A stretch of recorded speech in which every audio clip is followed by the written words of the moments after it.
You know that feeling when someone shows up for you just when you need it most? That's what Uber is all about. Not just a ride or dinner at your door. It's how Uber helps you show up for the moments that matter. Because showing up can turn a tough day around or make a good one even better.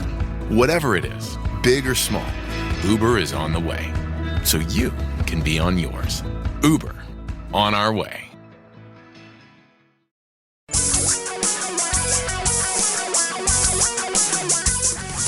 Reality radio for a really great future. We're talking real money. We have another opportunity to spend some time together talking about something that's important in everyone's life, whether you have a little or a lot or none even. That's money. You need money to live. It's just the fuel that drives us. And we're here to talk about it with you every Saturday, unless interrupted by a football game or a basketball game, There is a which you're not basketball going to be game for a while. 3 weeks from today. And then that's it until That's it. fall, right? That's it. Yep. Mm-hmm. Okay, then we're in good shape, I think. So count on us being here most Saturdays at 855-935-TALK, 855-935-8255. And the questions that can be asked, as varied as your life. And the good news right now is if you call and ask a question, you get a free $10 ticket to Retire Meet 2020. Coming up Saturday, February 22nd in Bellevue, featuring the legendary Paul Merriman, the incomparable Apollo Lepescu, the domineering Don McDonald. Wow, you've been working on that really hard during the top of the last night I got like 8 hours of sleep. I don't know how I feel like woo off the charts. You never sleep for 8 hours. Which is one of those nights. So anyway, it was. There you go. That's why I figure, I've got my theory that you only get X number of waking hours in life, and that means I'm going to outlive Tom by like 20 years. You're going to be alive. Because I sleep a lot more than he does. Yeah. 855-935-TALK. Give us a call anytime. We really do want to help you make this process of dealing with money make more sense, because it can be so blasted confusing, particularly around this time of year. I know, and everybody is saying, I just saw this, and please don't go to their website or their television. I just saw Art Cashin of CNBC saying, hey, in 2019, I got 2 out of my 3 predictions right. I was right about interest rates, and I was right about the price of oil. I got the stock part wrong. I told you don't own stocks. And by the way, the S&P 500's up over 30% year to date. So there's a great piece. Oh, is that all? Yeah, that's it. You left on the table. I love this piece from Jeff Summer, who wrote specific forecasts about markets should be treated as fiction. I think he's exactly right. Fiction. Yeah. I love that. Not taken with a grain of salt, but ignored completely. Indeed. Ignored completely. Now, I have been hanging around this silly little investing business for a very, very, very long time, like 35 years. And there was, long ago and far away, in a galaxy far, far away, there was a theory called the Elliott wave theory, and I had hoped that it had died many years ago, but apparently it's still alive and kicking, and it's led by a guy named Robert Prechter. Bob Prechter, he's been around for all of those years. Now, I want you to hear this prediction by Bob Prechter. You ready? Mm-hmm. He says that when it comes to the stock market, you need to take, even if you're skeptical, you need to take his advice seriously. Please. This is what he said. Yep. This is what he said. Quote, winter is coming, buy a coat. Other people are advising you to stay naked. If I'm wrong and you're not hurt, if I'm wrong, you're not hurt. If they're wrong, you're dead. Opt for safety. His advice, individual investors should move completely out of the stock market and hold cash and cash equivalents.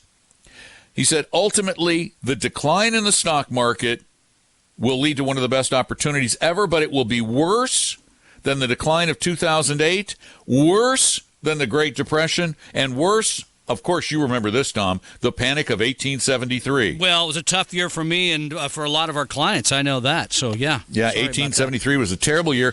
When did he make this prediction? This is what's really interesting. You're going to have some fun here. He didn't just make this like last week, I don't think, because of the way you're looking right now. No. It wasn't last year. He made this prediction on July 3rd, 2010. July 3rd. So basically almost 10 years ago. You remember the Great Depression of 2010, 2011, 2012, 2013, 2014. You remember that, right? Oh, it was going to be the worst market in 300 years, Bob Prechter said. 300, and people are still paying him for advice. Wait, 300 years? That's what he said. Well, he got the tulip thing, mania in there. I'm trying to remember the other panics. I don't know, but it's the biggest one. Biggest. Right. It was going to be the biggest of the. So you moved all to cash in 2010. That's right. what I'm So let's assume you moved to cash in 2010. Yeah. You took your $100,000 that you had in 2010. Mm-hmm. You said, I can't be hurt. I cannot be hurt. I'll have the coat. I'll have the winter coat. And then you put it away until today in cash. I'll assume you use treasuries. So we're going to give you about a 2% return. These are IOUs issued by the U.S. government. Yeah. Pretty reliable. You would have made about 2% per year, but after inflation, you would have actually lost money. Whereas if you had put it in the stock market over that same amount of time after inflation, you would have tripled your money. Wait, you wouldn't have been hurt?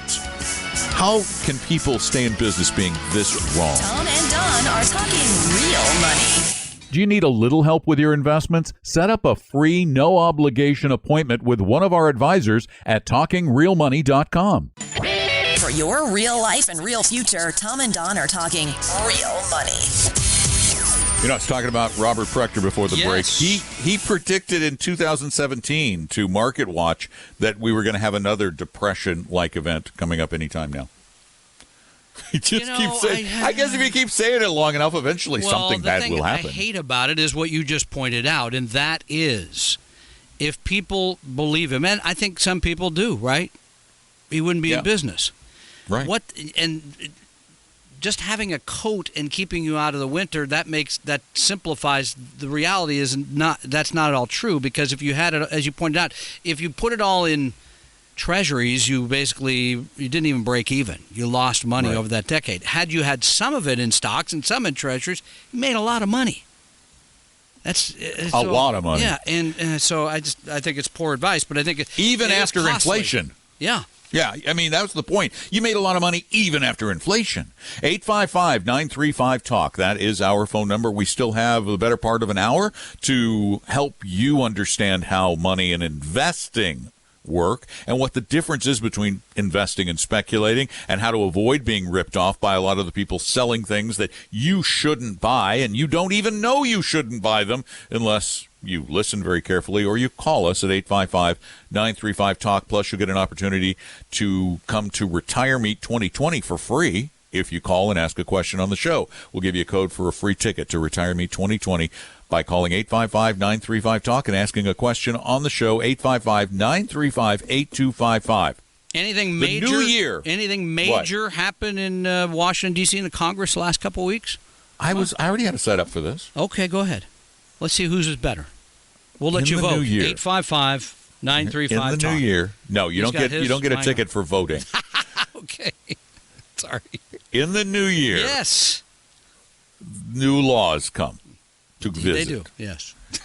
And there is a new law that some people are praising for its consideration of poor retirees, and others are slamming for some of its stupidity, and that is, it's called the Secure Act. I don't even know what that acronym. It's something for communities, or they wound communities into it or something. Did they really? Yes.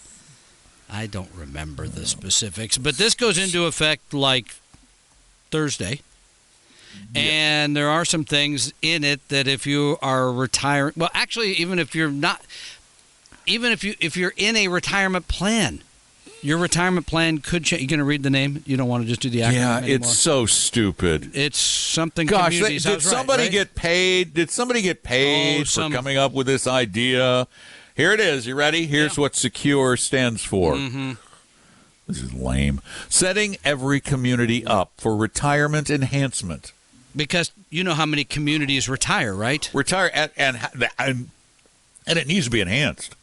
By the way, does that mean if my neighbor retires, I have to retire too? Because you have to, like, community retirement. Anyway, the point is... It's no wonder people don't like Congress. There's some things that are good and some things are bad. If you've been a saver in a retirement plan and you've never touched the money in that retirement plan or IRA, right, at age 70 and a half, you have to start taking it out, required minimum distribution, and paying tax on it. Known as RMDs. RMD, and you have to pay tax on it. Right. One of the things I like about the Secure Act is they've now pushed that back to age 72. So you don't have to start taking it out at 70 and a half. You can wait till 72. Another thing they did that... Wait, may I add something there? Yes. Oh, okay. I just want to make sure people are really clear about this, though. If you hit 70 and a half in 2019... No, it doesn't help you. It doesn't help you. You have to hit... Yeah. It had to have been in 2020, and then you can wait until 72 before you start taking those required minimum distributions. And by the way, the half thing is really lame because it makes it very confusing. Because you technically wait and take 2 distributions in 1 year. It's just like it. I'm glad Plus, my half birthday was Christmas Eve. It would have been complicated. That's silly. So anyway, they did that. They also, there's a thing called a stretch IRA. Individual retirement account is a way people can save for retirement. And sometimes in your life, you may not take all that money out if you're just taking the required minimum distribution and money's left to others. And then what they used to let you do was stretch that out. Then they would figure out the RMD for your life, the beneficiary, rather than the owner. Right? You could take it out over your life expectancy. Thank you. As the beneficiary. Now they've changed that to what? 10 years. 10 years. Yeah, you got to take it out, which, okay, that's... But here's the one that I really am very unhappy with. I still don't have a good answer for this. If you have a good answer, call me at 855-935. You just don't like my answer. No, your answer's right. I'm saying, but I don't... I'm saying this, like, out there to the public because I don't understand it. Because one of the things they let happen now is in retirement plans, like there's already a lot of annuities in 403Bs and retirement. We've talked about this before. It's some 2 out of 3 or something, or 2 out of 3 of the bucks in those plans are already in annuities. But they're going to make them more available to all of us in our 401Ks. And for the life of me, I don't know why. And I'm not being silly. I'm seriously, if you're 25 years old and you can save into a target date fund, not my favorite choice, but if that's your choice, and it grows for 30 years and you want then to buy an annuity because you're not comfortable with the amount of money you have, you need it to last a lifetime. Okay, I guess I could see that. Wouldn't be my top choice. But I see no reason for a young person to buy an annuity at age 25 or 30. Go ahead. No, dumb idea. Now, let me just give you a little background as to why I believe, and I'm pretty confident in this belief, that this law passed. The law now says, the Secure Act now says, that if you're an employer and you use an annuity in your 401k at work, for your employees, if you offer that as an option, it does not violate your fiduciary responsibility to give them the best investment options. Now, let's talk a little bit about why they would use that terminology. Who benefits most from the sale of annuities? Let me think now. We just heard from the guy last hour about the 10-year surrender that he was still paying. Could be the insurance industry? Good guess. Yes. Well, here's the deal. You remember when the Labor Department passed a rule not too long ago that said that you had to be a fiduciary? It had to be fiduciary advice given in a retirement plan, and then the courts threw that out. Well, the insurance industry was freaking out because it would have made variable annuities practically illegal in retirement plans because at the time it was considered that, for good reason, that variable annuities violated the fiduciary responsibility of advisors when you recommended those to your clients, that they were not suitable investments inside a qualified retirement plan. You said suitable, not in the best interest of the client. Not in the best interest. I'm sorry. Yes, they might be suitable. Yeah. They were not in the best interest of the client in a retirement plan. Well, that freaked out the insurance industry. I can tell you, they were running around like crazy going, whoa, this could hurt our business a lot. So I think some brilliant lobbyists at the insurance industry, and this is backed up by numerical facts, decided that they should approach Congress about making it totally legal, no matter what, for annuities to be used in retirement plans, and they got this added to the Secure Act. And I know for a fact that AIG and Prudential and many others pooled millions of dollars to lobby Congress on behalf of this addition to that rule. So you as employees have to work a lot harder to make sure your employer does not offer you annuity garbage in your 401k or 403b account at work, because that's just what they are. When you put an annuity in one of those accounts, you pay more than you should. The people who sell them make a lot of money, and you get hurt. Tom and Don are talking real money. It may not be the sexiest website in the world, but it's your one-stop shop for real money information, talkingrealmoney.com. Your guides to a really great financial future. Tom and Don are talking real money. Our phone number is 855-935-TALK, 855-935-8255. If you have a money question problem, you got an annuity in your retirement plan, give us a call. We'll try to figure out a way to help you get out of that or not get into that. And the other thing Secure Act does you can smaller employers can get together and set up 401ks in a group and things like that. But that's really the big stuff, is the stretch IRA, the 72, the annuities that we just hate. Oh, and Tom, here, let me just throw this in for fun. The other thing people don't realize is that the insurance companies say, we are absolutely safe. We guarantee you're going to get your money back. This guarantee is only as good as the company itself. It's a company guaranteeing you something. That's like a car dealer guaranteeing that your car will always work. Well, when it will, and it's good until the company goes away. Yeah. Well, I mean, and by the way, there have been insurance companies. I can think of a very large one that almost went away like a decade ago, right? Doesn't it start with an A?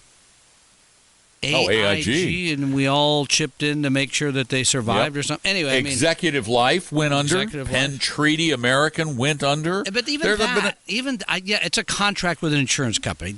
That's not why I dislike it, because why I dislike it is you're pretty much assured of paying more to own that over a very long period of time. And, well, you heard the guy last hour. He said, I just figured out the last decade I've made about 1% a year. He didn't say a year. Because the fees are so high. The whole time. Yeah, I mean, so I'm trying to understand why you would do that. Again, only because it's good for the insurance companies. It's bad for the employees. It's good for the insurance company. And Congress doesn't care about you if there's money for them involved. They just don't. And for you to expect them to is to be naive. They don't care unless you bug them more than the insurance companies. Big checks make them happy. And you That's don't. reality. You don't. Right. No. You don't matter as much as they do. Yeah. Unless you're writing $1 million check. And by the way, again, since we're at the end of the, you're going to say the number 855-935-TALK. It's okay. 855-935-8255. Yeah. And since we are approaching the end of the year and another worthless business/work week, which, I mean, basically nothing is going to get done again. I speak as a business I just can't wait to see I can't wait to see you in the office on Monday going. Hello? We have a like a 6-hour training session because we knew it was a throwaway day. So, good idea. That's a good idea. That'll make everybody happy. Tell them pizza's at the end of it or something, they'll show up. Not. But, no, it's a good time. I know you poo-poo this, but I think it is a good time to do some work on your finances. That's boring. It's always a good time to do some work on your finances. No, here's why. Remember what I just mentioned. It's generally a slow work week, right? Oh. You have time. Generally. Pull everything out. I can't believe the number of you who see us who have 15 different accounts. Why? 10 different custodians. I have no idea why. Well, I don't want to put all my eggs in one basket. Putting all your eggs in the Charles Schwab basket is okay. Putting them all in the Boeing basket is not. Right? Because you've seen what happens to individual securities. They can go way down. But having them custodian at one place, that's okay. But this is a good time to pull all that stuff out, look at it, come up with some. And I mentioned this in my podcast. Did my podcast go out last week? No, going out Monday. Okay, going out Monday. So you'll hear this. I figured it was better a little closer to the beginning of the year. No, Yeah, I'm talking about, Chuck Jaffe wrote about this. I love it.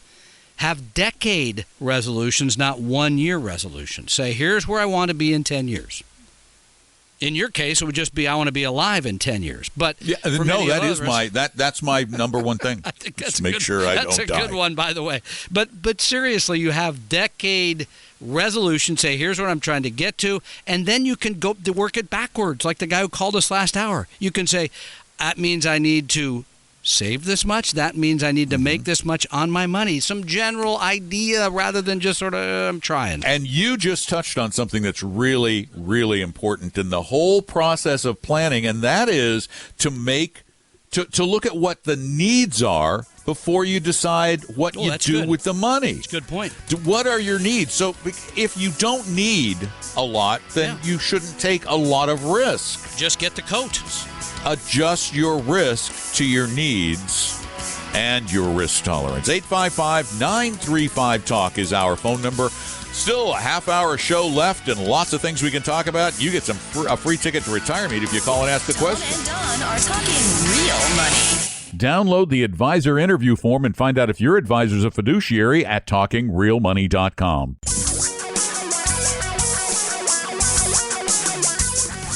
Reality radio for a really great future. We're talking real money. 855-935-TALK. That's our phone number. We'd love to help you solve a money problem, answer a money question, point you in a better direction, help you plan for the future at 855-935-8255. I'm Don McDonald, live from New York. That's Tom, live from Seattle. Or sleepless in Seattle. No, sleepy in Seattle. Overslept in Seattle? I'm not sure what you are anymore. That's a good point. 855-935-TALK. Vince, you're up next. Welcome to Talking Real Money. Hi, Vince. How can we help? Hey, guys, today. We're doing great. Absolutely. Okay, listen, I'm driving home from work. I was listening to you guys talk about annuity. Now, I have one of those at work. In the last year, it's gone up considerable. I have not added to it, but I've been 15 years now there with my company, retire in 6 more years, and it's at about $118,000.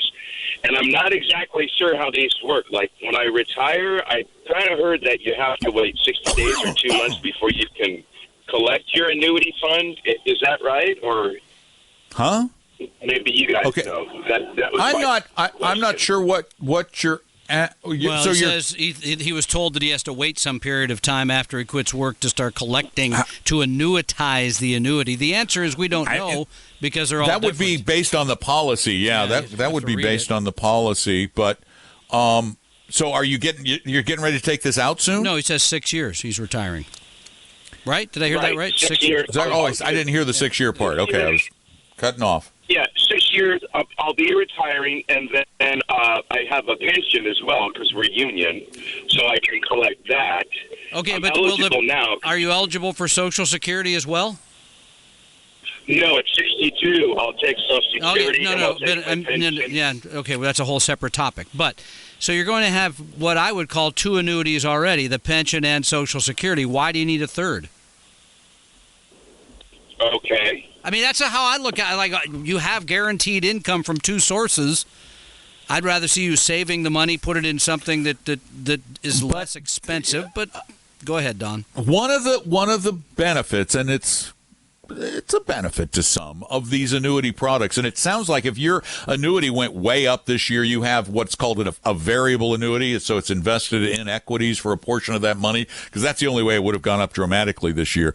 A variable annuity can be converted to an immediate annuity, and that may be where the delay comes in. But the point we're trying to make about annuities for everybody listening is that as a product in a retirement plan, they're very expensive. Even though yours went up a lot, my guess and Tom's guess is that it probably would have gone up more if it was in the same portfolio, just without the annuity wrapper around it. So the question he's asking is, do you want to keep it in this annuity, or might you be better off taking the money from the annuity, going to another product in your 401k that doesn't have that annuity wrapper? I think the answer to that would be yes.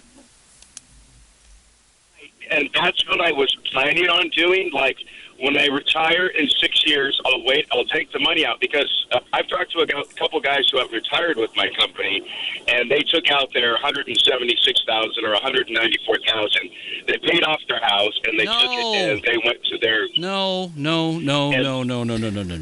Okay, what he's saying, though, Tom, is they took the money out of their annuity at work, then they went to somebody and invested it after paying off their house. Okay, here's the reason that's a bad idea, because when you take that money out, let's say it's $200,000, you got to pay regular income tax on all of that. You wouldn't want to do that to pay off your mortgage. The mortgage is, in today's world, should be between 3% and 4% or less. You wouldn't want to take all the money out of a taxable, regular as income, pay the income tax and pay off the mortgage. That's a bad idea. Without getting too far down the road with the specifics here, I don't think you should continue to own the annuity anyway. And here's the thing. Ask your employer if there's an option other than the annuity. That would be the way. Are there other investment options? Do they offer anything from Vanguard or Fidelity or some other company, that Schwab or whomever, that has no annuity fees attached to the account, therefore putting more in your pocket rather than into the insurance companies? Thanks for the call, Vince. We appreciate it. 855-935-TALK's the number. And Carolyn, you're next. Welcome to Talking Real Money. Hello, Carolyn. Hi, Tom and Don. Hey. Hi. I've got a little bit of a situation. I own a small mobile home park that I am. We're going to be signing a contract tomorrow, and I'll be selling it for $1,025,000.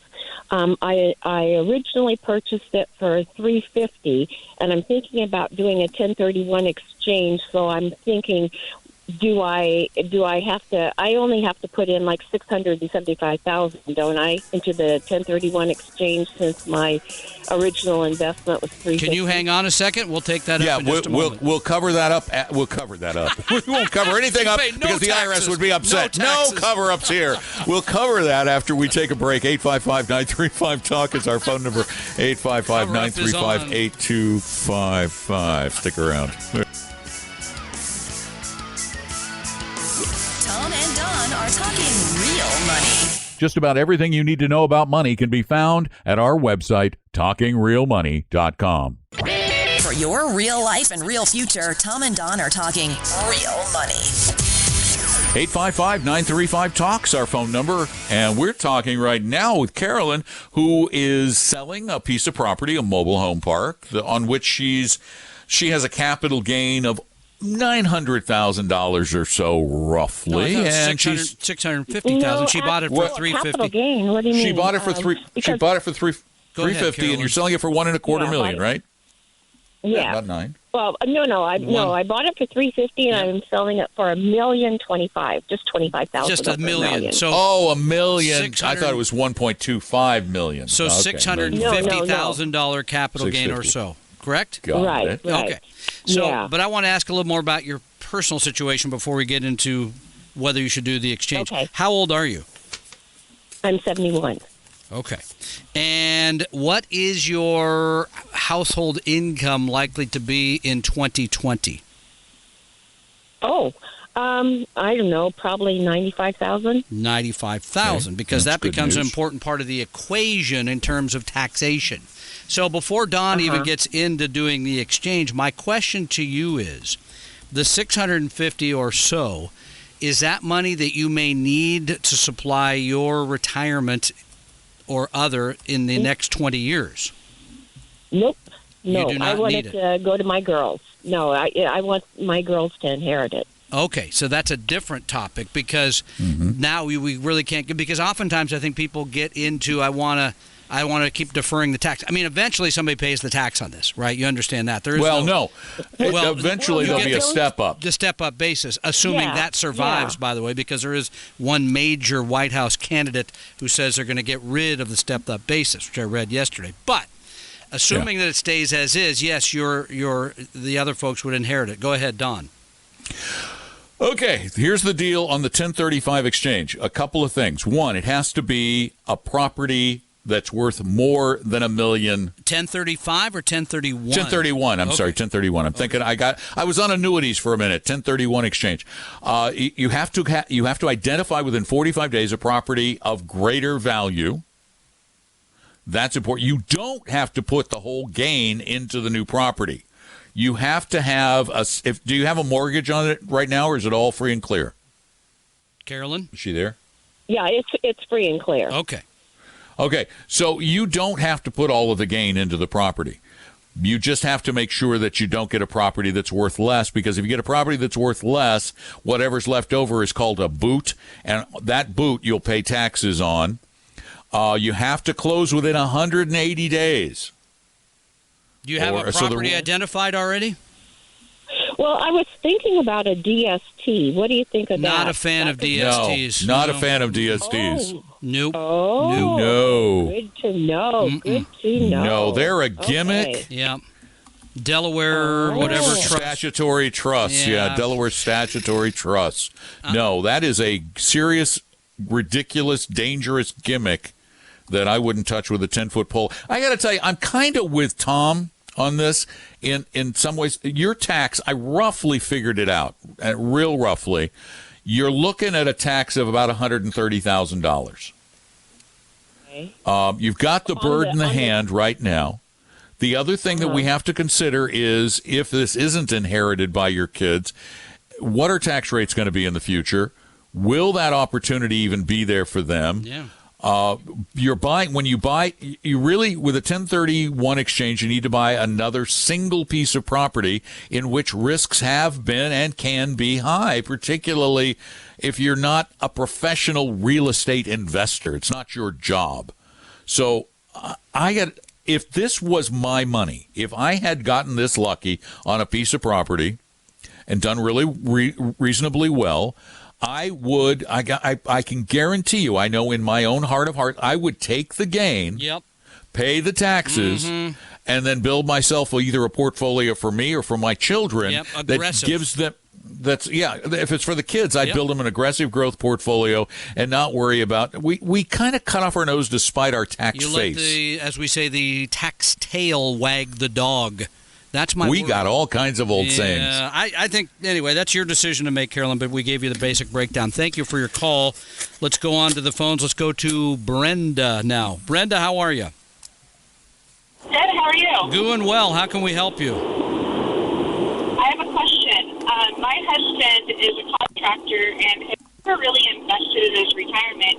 And I was just looking at somewhere where he could start. I'm a nurse, and we have a company that we invest through Fidelity, and I don't have any issues there. But I'm nervous, so I don't want to be supporting his retirement, and I think he needs to invest into it. So where should we start looking to help him? Yeah. So is this his own company that he has as a contractor? We're having trouble hearing you a bit there. Yeah, it was kind of cutting in and out a little bit. I mean, there's several. You could do an SEP IRA, for example. I mean, for a simplified IRA program. Actually, probably the simplest is the simple IRA. Yeah, just type in. Simple IRAs are so easy to set up. You could go to Fidelity and do it. Yeah, she mentioned Fidelity. You could do it with Fidelity or Vanguard or with anybody. Set up a simple IRA. He can fund that with a very large amount of money every year. A pretty substantial amount can go into that. I don't know what the 2020 limits are, but it's a lot. And they're simple to set up, thus the name. They're inexpensive. They're easy to manage, and they're perfect for a situation like his. And this is what I would do.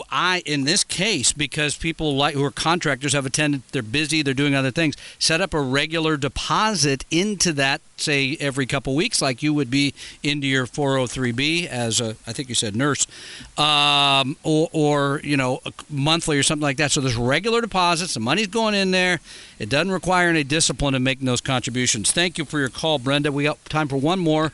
Quickly, we'll go to Jay. Quick, yeah. Jay, how are you? Hi. Yeah, I have a question. Go. I have a diversified 401k portfolio, and I just feel kind of like I have all my eggs in one basket. I'm getting ready to retire in about a couple of years where I can pull that money. So I'm wondering what your thoughts are on, Well, you very much confused me when you said you have a diversified portfolio, but all your eggs are in one basket. Well, it's diversified within itself, but I'm thinking maybe I need to expand and have money. I don't have any money in savings. I have nothing other than that. Okay. Yeah, that's my concern. Is that it's doing well, but I feel like Well, I'm not so concerned about that. If you had other money to save beyond, so is this all pre-tax? It's not Roth? Or do you know? These are not Roth. Okay, so it's just a regular 401k. Or right, 403b. traditional. Traditional. Yeah. Yeah. I mean, I don't have a problem with that. Do I think you should have some emergency savings? Yeah, I do. Would it be nice if you could split it between the regular 401k and the Roth? Yeah, that's okay, but there's nothing wrong with just having a traditional 401k.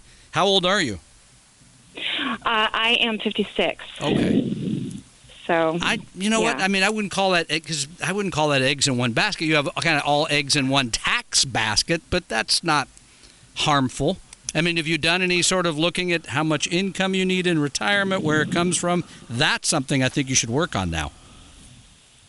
Yeah, I have been looking at that, and I'd be pulling from that, and I would also, but I, of course, not ready to pull from Social Security until I'm 62. So I would. Even there, we're gonna stop you there because you give up a lot of money drawing Social Security at age 62. Anyway, we're kind of out of time there, but you understand that there's, I call it kind of a penalty. Taking that early. Yeah, and the other problem with it is that you can lose a lot of your Social Security. It's actually means tested at that level. So if you're making money, they will reduce your Social Security pretty dramatically. So I would not start taking at 62. I'd wait at least until FRA, your full retirement age. Thanks for the call. Tom and Don are talking real money. Would you like to talk to a real investment advisor for free? Set up an appointment at TalkingRealMoney.com. Your guides to a really great financial future. Tom and Don are talking real money. Our 6th annual Retire Meet is coming up in February, and while that may seem a long way off, it'll be here before you know it. As you know, if you're over 40, time goes a little faster, doesn't it? So you need to get some tickets for Retire Meet right now. Retire Meet 2020 coming up in February. Right now, before the end of the year, you can get early bird tickets for just $10 or $15 for a couple. So go get them now before the price goes up in the new year.